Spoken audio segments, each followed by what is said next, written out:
శ్రీశైలం దేవస్థానం కాటేజీల వ్యవహారం ఇప్పుడు రాజకీయంగా చర్చనీయాంశంగా మారింది. దర్శి వైసీపీ ఎమ్మెల్యే బూచేపల్లి శివప్రసాద్ రెడ్డి దేవస్థానానికి చెందిన కాటేజ్ను అప్పగించకుండా 3 ఏళ్లుగా వినియోగిస్తున్నారనే ఆరోపణలు వినిపిస్తున్నాయి. ఈ వ్యవహారంలో ఇప్పటికే దేవస్థానం అధికారులు 3 నోటీసులు జారీ చేసింది. తాజాగా ఈ నెల 18లోగా కాటేజ్ను దేవస్థానానికి అప్పగించాలని తుది నోటీసు కూడా ఇచ్చింది. అంతేకాకుండా శ్రీశైలంలోని మరో 6 కాటేజీలను కూడా అప్పగించాలని సంబంధిత వారికి నోటీసులు జారీ చేసినట్లు అధికారులు వెల్లడించారు. నిర్ణీత గడువులోగా కాటేజీలు అప్పగించకపోతే ఈ నెల 20 తర్వాత వాటిని స్వాధీనం చేసుకుంటామని స్పష్టం చేశారు.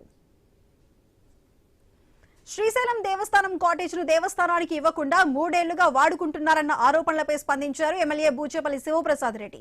తాను ఎమ్మెల్యే అయ్యాక ఒక్కసారి మాత్రమే శ్రీశైలం వెళ్లానని అన్నారు. తమ ట్రస్ట్ పేరు మీద శ్రీశైలంలో నిర్మించిన గెస్ట్ హౌస్ తాళాలు దేవస్థానం బోర్డు వద్దనే ఉన్నాయని తెలిపారు. శ్రీశైలం దేవస్థానం అధికారుల నుంచి ఇంతవరకు తనకు ఎలాంటి నోటీసు రాలేదని పేర్కొన్నారు. తానెప్పుడూ దేవుడి డబ్బులు వాడుకోలేదని, శ్రీశైలం సన్నిధిలో ప్రమాణం చేస్తారని చెప్పారు. తనపై అసత్య ప్రచారాలు చేస్తున్న వారు ప్రమాణానికి సిద్ధమా అని ప్రశ్నించారు.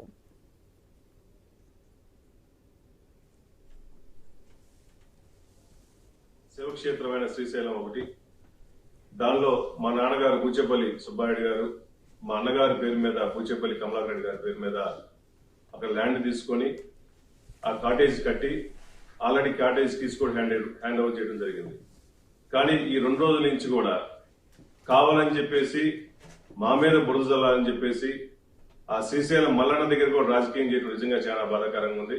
అక్టోబర్ 16వ తేదీ ప్రైమ్ మినిస్టర్ మోడీ గారు అక్కడికి వచ్చినప్పుడు మీ దగ్గర ఎక్కిస్తున్నాయి, మీరే అన్ని చూసుకున్నారు. దాంతో మన శివరాత్రి రోజు కూడా మీ దగ్గర మీ రెవెన్యూ డిపార్ట్మెంట్ దగ్గర కేసు ఉన్నాయి. చిన్న చిన్న రిపేర్ల దగ్గర మేము తీసుకున్నాం కానీ మొత్తం కేసు మొత్తం మీ దగ్గరే ఉన్నాయి. నేను ఎమ్మెల్యే అయిన తర్వాత కూడా ఈ 2 సంవత్సరాల్లో ఒకసారి నేను శివక్షేత్రంకి వచ్చి దర్శనం చేసుకుని పోయాను. మేము వాడుకోవాల్సిన అవసరం లేదు. దేవుడు సొమ్ము గాని, దేవుడు ప్రాంగణాన్ని గాని, బూచేపల్లి కుటుంబం గాని, బూచేపల్లి శివప్రసాద్ గాని వాడుకోవాల్సిన అవసరం లేదు.